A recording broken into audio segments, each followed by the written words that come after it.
יסוד החירות הוא הרעיון הבסיסי של היהדות, הוא הבשורה של היהדות, הוא הבשורה מיציאת מצרים, מתן תורה, וכל מה שאנחנו בעצם עושים כאן בארץ ישראל, בירושלים ובהר הבית, הכל מתנקז בחזרה אל רעיון החירות.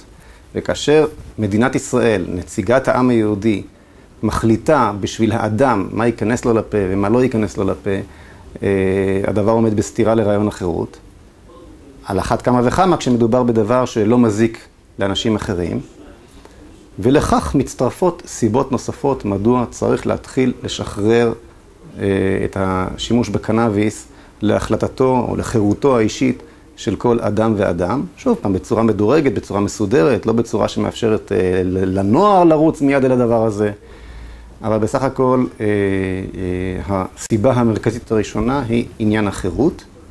ומעבר לו יש כמובן את העניין הרפואי, שבגלל הכפייה נגד הנושא של עישון הקנאביס, מי שצריך מבחינה רפואית לא מקבל.